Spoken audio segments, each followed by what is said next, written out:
Hey guys, it's Mitch. How's it going? Welcome to a special presentation of the reviews that I post on my channel, which is called Blood Force Comics. Rolls right off the tongue, right? This is going to be a review of a comic I think I could have predicted I would look at someday. Unfortunately, I couldn't make it a landmark episode. It's not episode 500.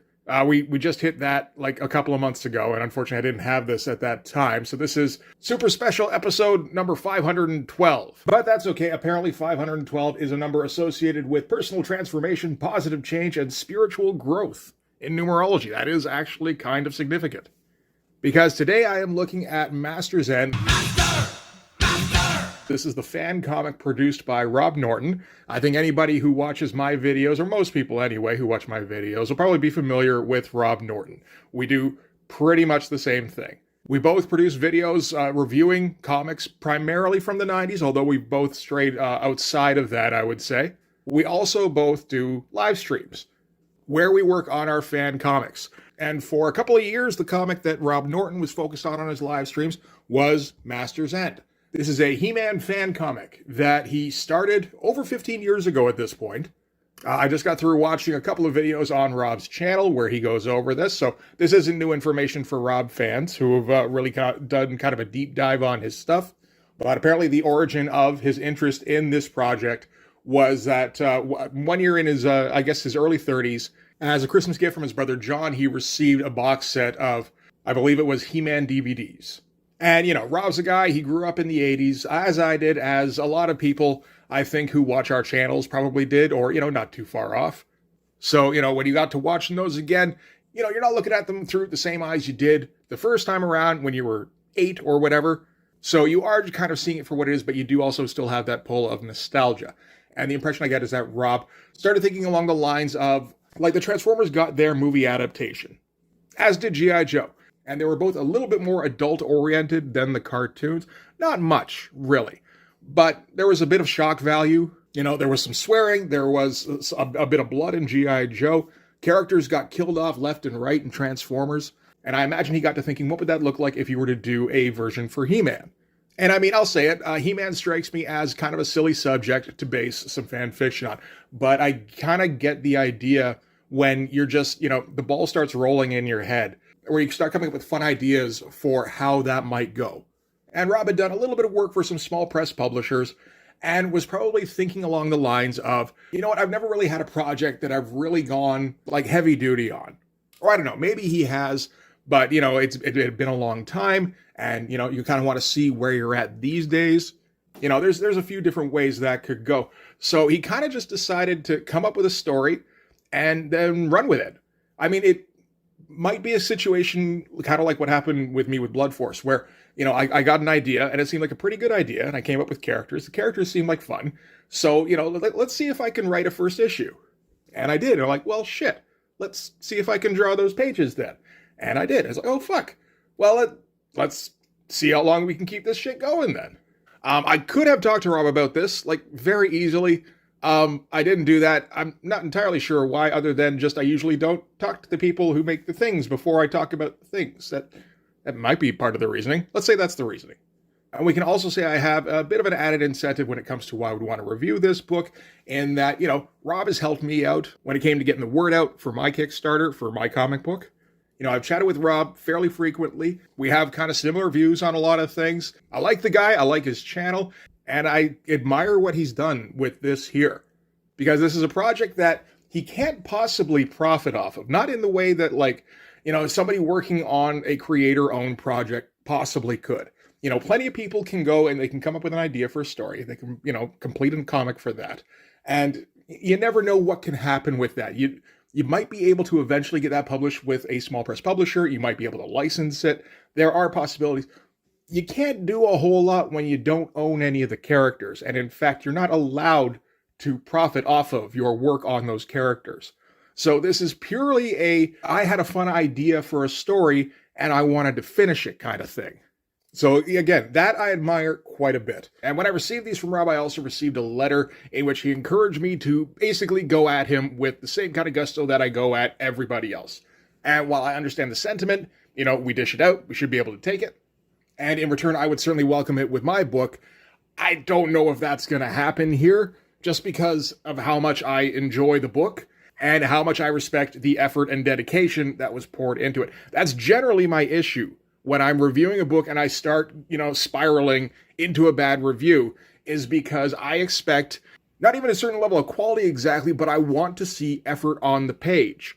Particularly if the artist in question is paid as though this were their job, or as though they were really good at their job.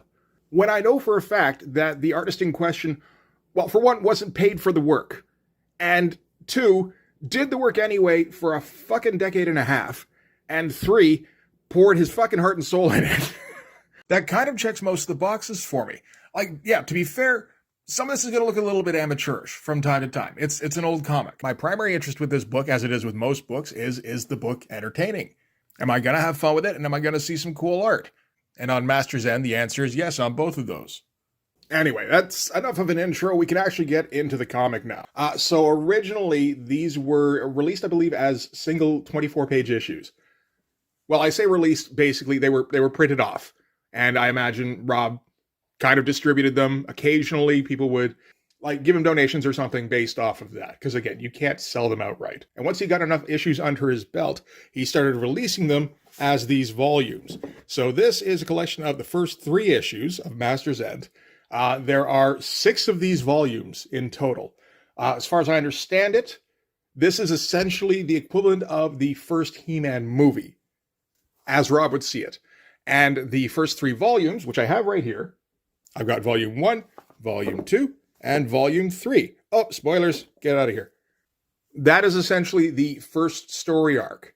And then later on, he started thinking of more threads that he could extrapolate from those and parlay those into another 3 volumes. And that was the totality of the story that he came up with. It actually turns out to be quite a lot of pages.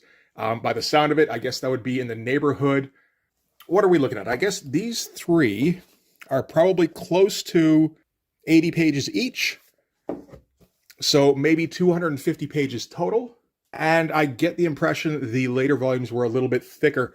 So you might be looking at somewhere between 500, 600, potentially 700 pages. That's probably a little bit over, but still, even if we're just saying 500 I think is lowballing it. And that's 500 pages that he produced over the course of 15 years. Again, not with the intent of making any kind of real money off of them, because he can't.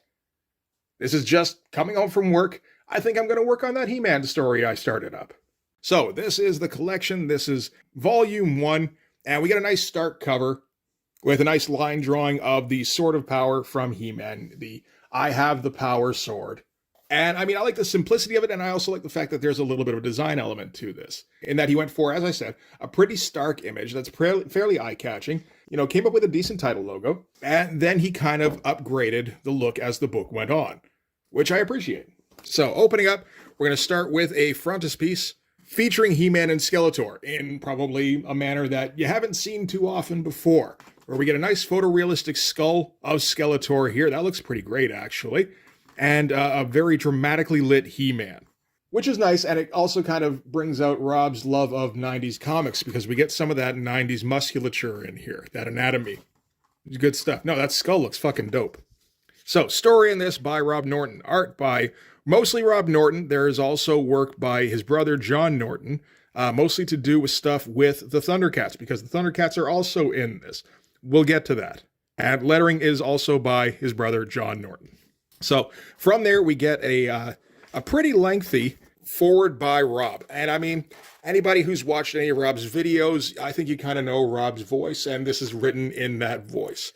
And he's going to kind of tell you what this idea is all about, why he decided to start it, pages on this, why it's well-known He-Man figures that are going, way past what the cartoon ever did. Like, I get the feeling when he started thinking about the shock value that was evident in Transformers, the movie, he decided, you know what, we can one-up that. I don't really have an MPAA I have to cater to. I can take this as bloody or as gruesome as I want it to. So if he has an idea for a scene that kind of goes way outside the bounds of He-Man, and he's like, I think that makes sense in the story and it would be fun, he's going to throw it in there. So he says here at the end of this, I know this first book can feel like an indulgence in shock factor, but if given the chance to see it to its end, there is a point to it all. And he did see it out to its end, of course. There is an idea that this story is actually about something. So if all goes well, the story will go on and be shown as we finish it and make it available online and the occasional books we print up to give away here and there. I hope you like it. I've been making comics as an amateur since I was 12 years old, and this is the most fun I've had doing this stuff.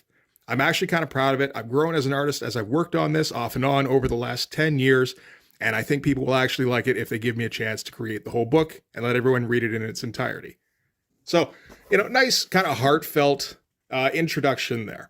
So, first off, we're going to start with Chapter 1. This is the original cover for Issue 1, I believe. Only in black and white. The entire book is going to be in black and white.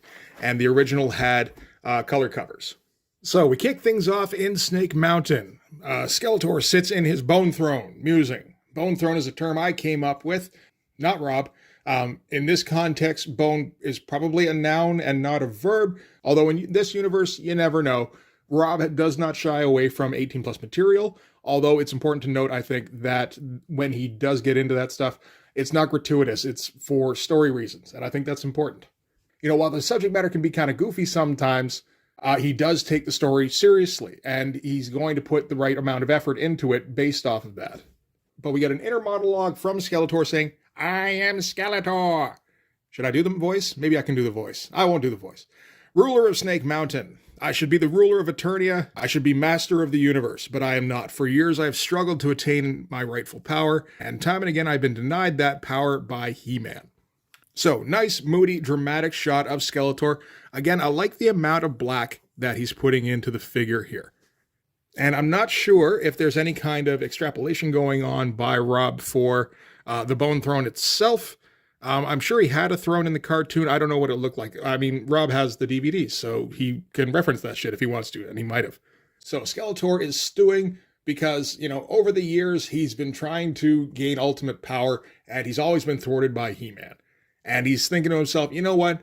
I think I've had enough of this shit. And right there is when his minions come in, and they're like, you know what? You suck at your job. You're supposed to lead us to glory, and you've never accomplished anything. So Evil Lyn has rallied Triclops, Beastman, and Trapjaw, and she's going to lead an uprising against Skeletor. Again, these kind of nice referenced skulls for the close-up. I like those. So now we have to exemplify why Skeletor is the leader of whatever the group is. Is there a group name for He-Man bad guys? Snake Mountaineers? Something like that. Anyway, Skeletor has to defend himself. You get the impression that he could do this fairly simply, but in the state he was in, this was just the wrong time for an uprising, so he's going to make an example. He's going to fry Evil Lyn to a crisp, just completely, vaporize, her entire midsection here. Leaps on Triclops, pulls the tri-eye thing off the top of his head, gets to Trapjaw here, rips off his metal arm, rips off his metal jaw. I believe here he was snapping Beastman's neck, so he's just completely killed the foremost recognizable villains in the He-Man universe, all on page 3. So that's an interesting start. So with that, he decides, okay, I think some changes need to be made. And this is some fun stuff. I like to think about what Rob must have been thinking when he was first drawing this stuff. Because, we kick things off, right at the word go. You go to 0 to 60 in no time. So I'm going to draw a cool opening splash of Skeletor sitting in his throne. Then I got to draw a story page that at least ends with a cool kind of group shot of the villains. And then I'm going to draw a page of Skeletor wrecking shop. It's the kind of thing that I can see where I'd just kind of be giggling to myself while I was drawing it. And I think I can definitely keep the momentum going for a couple of pages at least. And getting the violence right up there. It's not going to be, nonstop bloody violence or anything, but this is very much in the vein of Outlaw comics, where, we don't have any kind of editing board or, MPAA that we have to report to, as I said. So let's take advantage of that and just have some fun making this, the most gruesome He-Man story ever. It's supposed to be about a barbarian world. Let's make it barbaric. See him here fucking around with ink washes. That's interesting. I've never even really tried it myself. And then we get this pretty awesome shot of Snake Mountain. Very dramatic, uplit, as Skeletor goes flying away. And looks like He-Man was watching from a nearby cliff. There's a couple of elements in here that I think Rob might have thought to himself later on that, I could do this better these days. Like, I'm thinking particularly of the clouds in this case, where it kind of looks like he just wasn't sure entirely what to do there. But it doesn't detract from how nice this page is. Like, this is a great choice for a splash page, like pretty early in the book. Rob has a bit of an eye for page design that I definitely appreciate. I don't know if this is based off a previously established image or anything, but I do like the way that comes across. So from there, 1 year later, so this is the last anybody's seen of Skeletor for a full year. In Eternia at the Royal Palace, Prince Adam and his buddies, Man-at-Arms and Teela. Man-at-Arms is never referred to as Man-at-Arms. He's always Duncan, which is, like, I don't think I've ever heard him called that, unless maybe it was in the Canon Films movie from 1989, whatever it was. And they're talking about how quiet things are now that basically all the villains have kind of disappeared. You know, Skeletor took off and we never heard from Beastman or Evil Lyn or any of them ever again. And, you know, it's been kind of nice, but it's it's too quiet kind of thing. Then you get this flash in the middle of their discussion, and Skeletor reappears.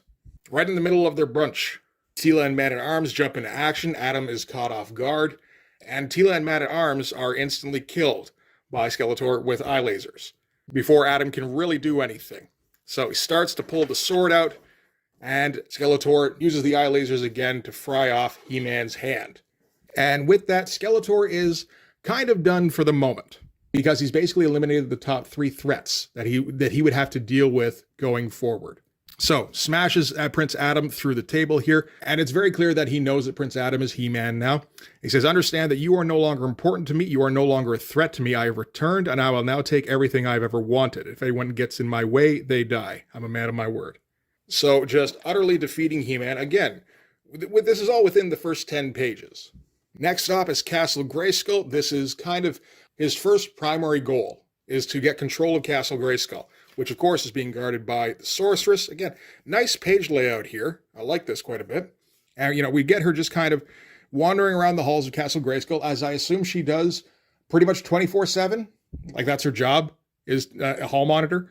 And Skeletor shows up and decides to kind of start fucking with her. It just kind of appears over her shoulder. When she turns to swipe at him, he kind of turns into mist. Does it again. She turns again, swipes at him, and she decides that, you know, like, okay, this is some fun and games here. You're just projecting illusions to kind of mess with me. And he's like, well, you know, yeah, for now. And I like the faces that he's come up with for the Sorceress here.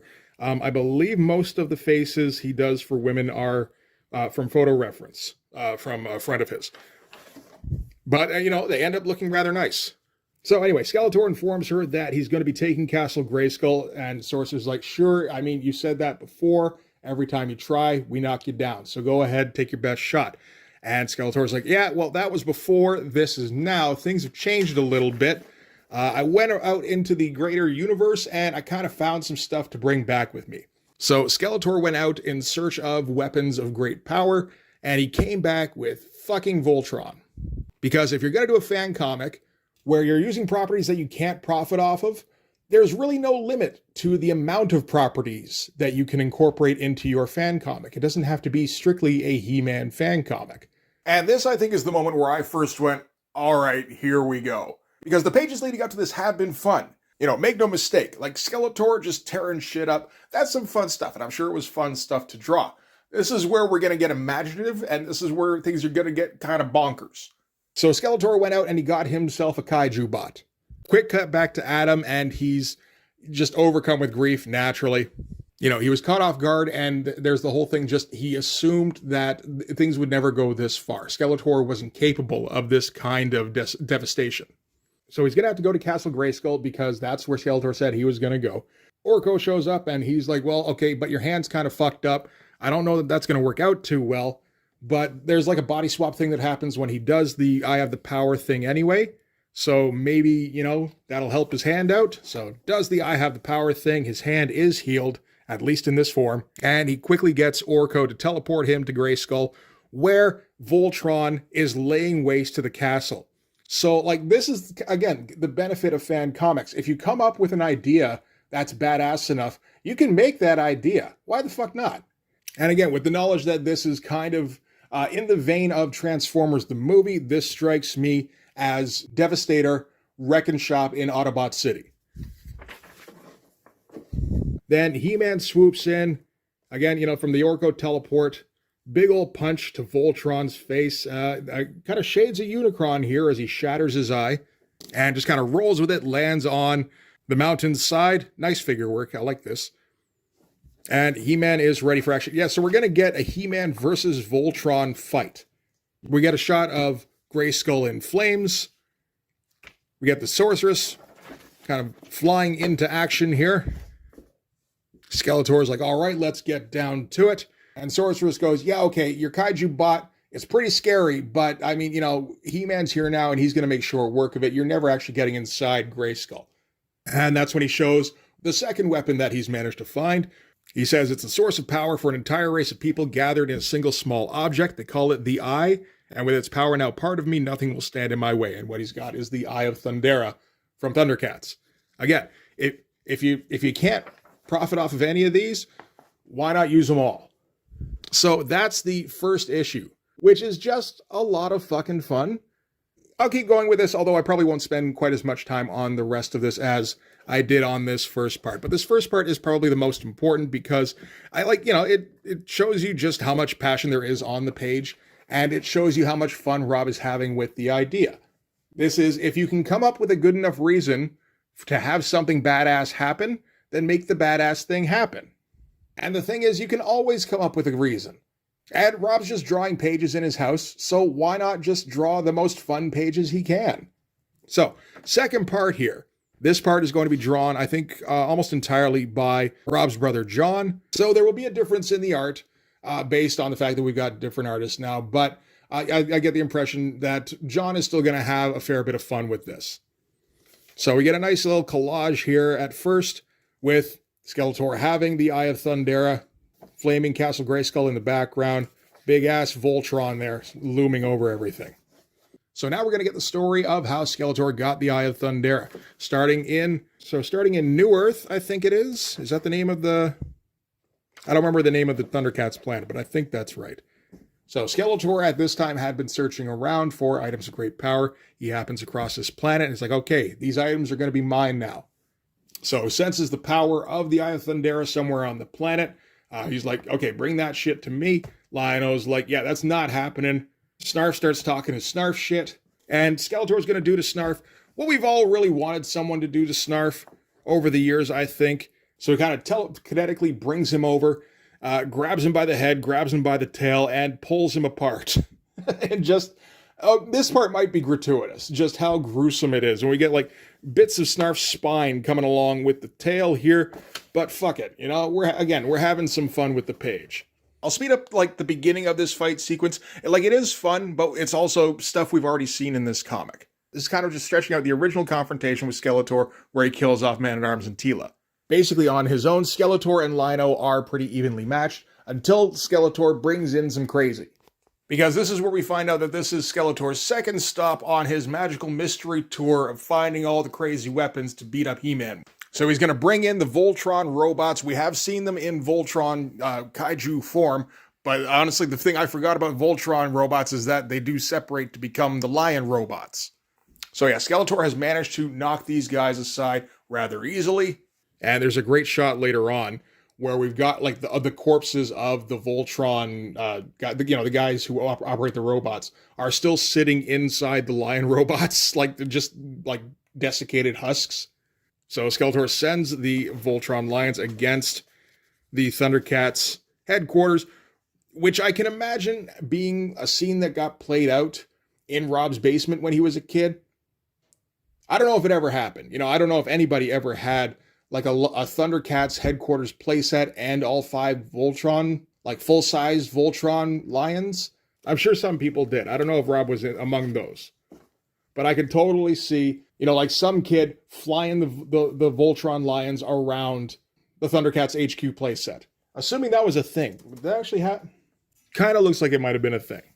So, with the power of the Voltron Lions, he's able to basically destroy the Lion's Den? The Cat's Lair. Okay. That might be one critique I have of this so far, is that we keep seeing Skeletor show up at something already possessing a power that, in the context of the usual cartoon, he would never have. So should probably have been where we started. To show that Skeletor isn't fucking around is him first showing up in the Voltron universe and laying waste to the Voltron drivers. I wouldn't even call that a critique. That would just be more like, that would have been kind of nice to just show that things are different this time. But, that's absolutely fine. We're still going to get some fun stuff here as Lion-O gets to take on the Voltron cats. Unfortunately, there's a little bit too much going on. And again, Skeletor gets the upper hand. We get Panthro and Tigra, I think, coming in to try and be the cavalry. Skeletor does get Lion-O down. Lion-O manages to pretty much disembowel him. But then Skeletor fries off half his face because he's got those eye beams, which he keeps using. And that's when the cavalry shows up. And I guess, some fun stuff. This would be straight out of the cartoon if they ever did a crossover. Get a nice little Infinity Gauntlet number 4 reference, I believe, with Namor restraining Thanos, culminating in Skeletor, getting Panthro and punching right through his stomach here. Again, we're just showing this kind of in the context. You can see that action happening in Transformers the movie, particularly in Transformers the movie, because you wouldn't have to show the blood. But they would totally do that shit. Tigra is all twisted up about this because this is way beyond what they've ever had to deal with before. He's got the the little kids, Wily kids, and he decides, the best thing to do actually is to run the fuck away with the kids, because otherwise the kids are going to get murdered here.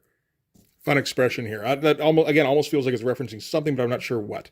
So now it's just Lion-O left. Everybody else has been, Panthro's dead, Chitara's unconscious, and Tigra and the Wily kids have had to fuck off. So Lion-O here, just again, with half his face fried off, is left on his own to try and fend off Skeletor and the Voltron cats. And, he puts up a good show for a while, but he can't hold out.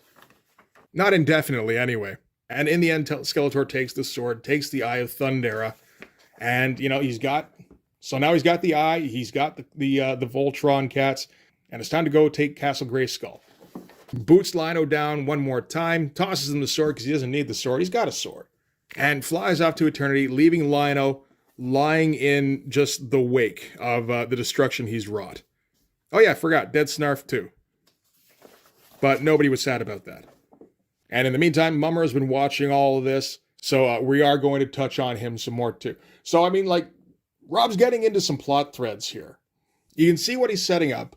And, there is kind of a final battle coming down between He-Man and Skeletor, sure. But he's also kind of going into the motivations behind everybody and what they, the effects these would be having on them. He's going to go very deep on, the grief that He-Man is experiencing and the kind of self-loathing for letting it get to this point. He's going to do the same thing about Lion-O here, really, although Lion-O doesn't take the exact same tack that He-Man does. So, back to Eternia with Chapter 3 here. Again, nice dramatic shot of He-Man with some heavy-duty shadows. It's fun stuff. A lot of black. Always like a lot of black on the page. And we're getting back to Rob drawing. So, again, this is issue 3. This is originally intended to be a separate floppy comic. So, we got to do a little bit of backstory here. And, of course, last time we saw, Skeletor didn't exactly have the Sorceress at his mercy, but pretty close to. She didn't know it quite as much. And the final battle is now going to happen. Sorceress is ready to defend herself, but now Skeletor's supercharged. He's got more power than he ever had before, so he just kind of starts blasting at her, and she can't really fend him off anymore like she used to be able to. There's that shot of all of the drivers of the Voltron robots still in their cockpits. Again, fun stuff. This is Outlaw Comics, and we're going to get kind of gross with the zombification of the different pilots here. He-Man is still fighting the giant Voltron robot. It takes a swing, misses, and He-Man leaps forward. And I imagine this is him punching the hand and making it drop the sword. There's some nice stuff with the inking here. Goes a little bit thicker on the outlines. I dig that.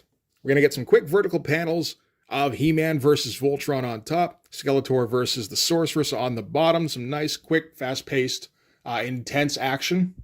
Skeletor keeps blasting her down, eventually gets to the point where she can't defend herself anymore, grabs a hold of her, and I believe takes her soul here Yep, rips it right out of her body. That's fun stuff. And then, has it in his hands and just swallows it and leaves her just as a husk, essentially. She can't do anything anymore. She has no magic. She's not even really a person anymore. And she's just like falling apart, all tattered. And, he's like, okay, you know what? I'm not going to leave you like this. I'm going to deliver the coup de grace, takes a couple rocks, and smashes her head. We might be going for a little bit more shock value than necessary here, but we're also showing a Skeletor that is high on power and wants to make kind of an exclamation point out of this whole battle. And again, Rob had a fun idea for if Skeletor hated her as much as he says he does over the course of the cartoon, what would he do if he actually got her in a place where he could, actually deliver a coup de grace? It might be something like that in this particular universe. Why not?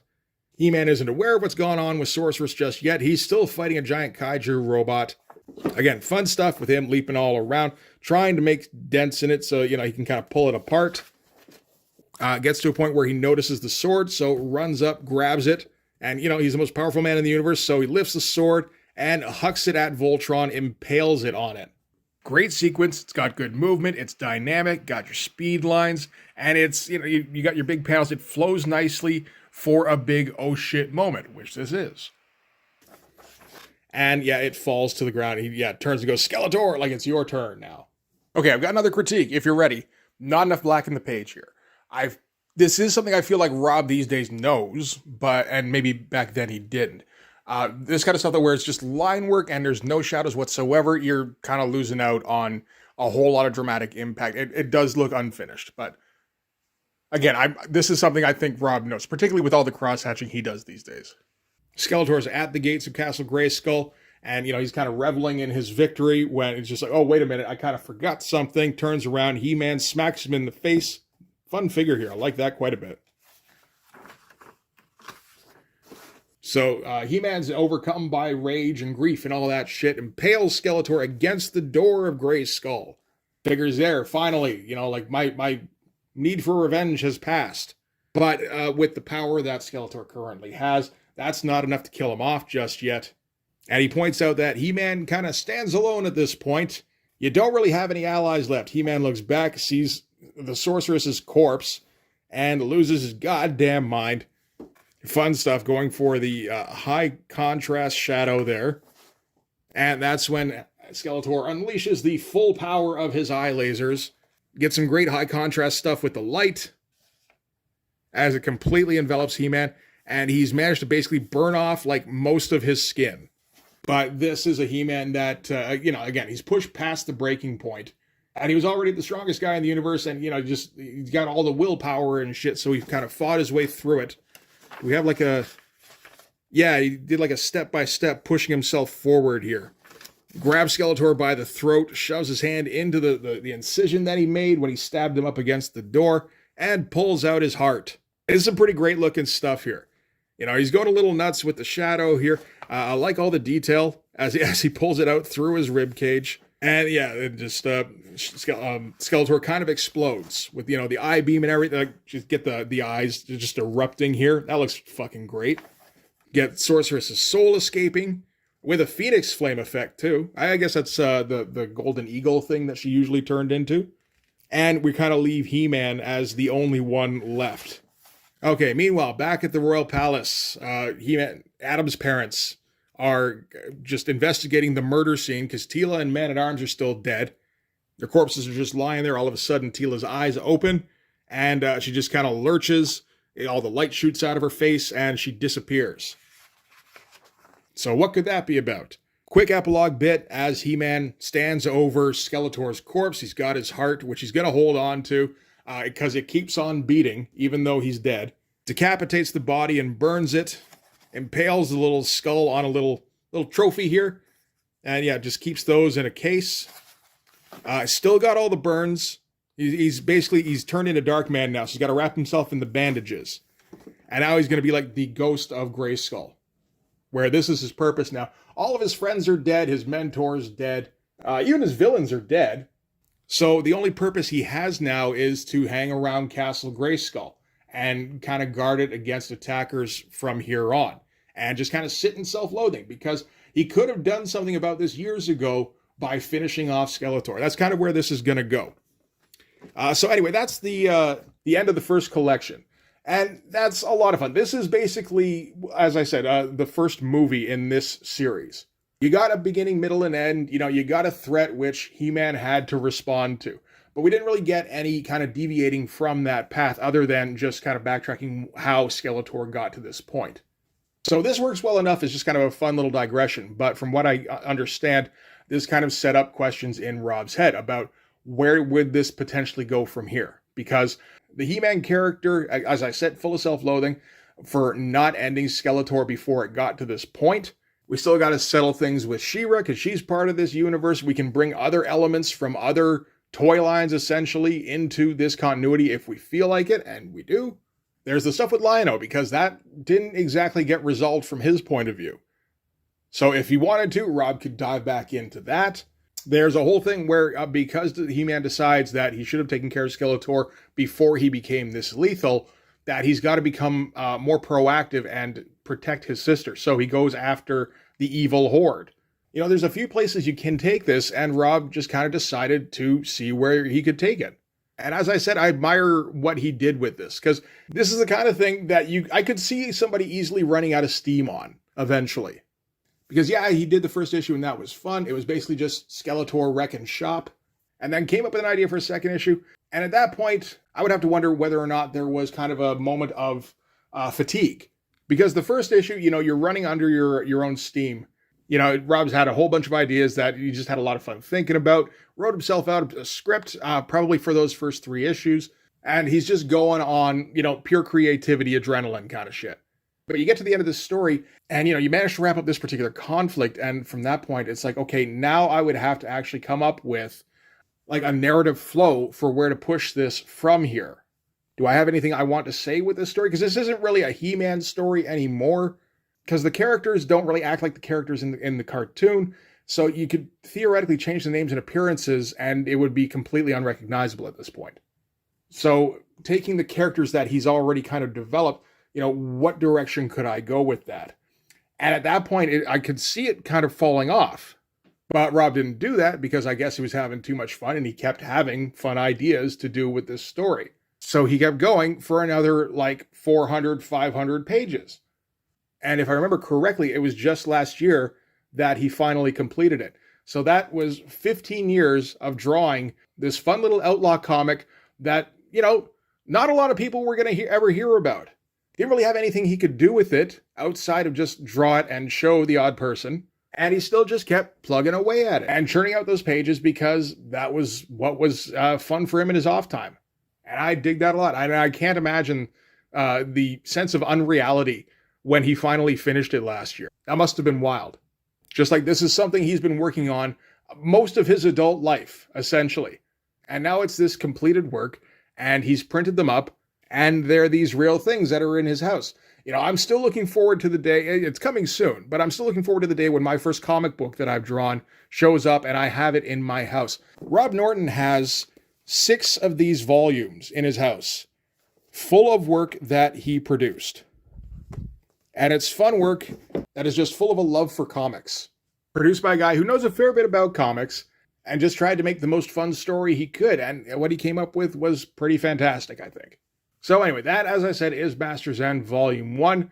There are 6 volumes in total. If you want to check out more, what I suggest is you DM Rob Norton. I'll put the link to his Instagram in the description here. I think he recently ran out of the later volumes, but he can reprint them, of course. So, I mean, I would definitely recommend hitting him up, seeing if he can send you some copies, and maybe, you know, sending him a monetary donation that is completely unrelated. But yeah, I definitely recommend you guys take a look at this. It's just a shit ton of fun. And, you know, Rob's a good guy with, as I said, just a love of comics and drawing. So if you have any feedback for his work, I think he'd probably appreciate that. And I'm pretty sure he's going to watch this probably all the way to the end, because I did when he did a review on my comic, and it was fucking nerve-wracking the entire time. So how you doing there, buddy? Thanks for sending me your comics. They fucking rock. They're a blast to read. I was a little unsure at first going into it, because it's like, okay, how much fun am I really going to have with a He-Man comic? And then you get, you know, like we get Voltron on page 10 or whatever. It's like, okay, I think I might have a good time with this. I'll hit you up someday for the last 3 volumes when I have more donation money to send you. but I do remember Rob working on the last pages of the Master's End story. It gets to some pretty wild shit from what I recall. Definitely looking forward to seeing that stuff in person. Anyway, that is going to do it, finally, for this one. Thanks very much for watching, guys. If you like this video, please hit the like button. Helps with all the algorithm stuff. If you want to see more, hit subscribe. If you really want to help, in the description, there's a link tree. Amongst other things, there's a link to my Patreon. If you go subscribe there, that gives you access to everything I do. So all sorts of videos, all sorts of Blood Force comics. You can also follow me on Instagram and DM me there for commissions. So yeah, that'll do it. Thanks again for watching, guys. I'll see you guys in the next one. Bye-bye.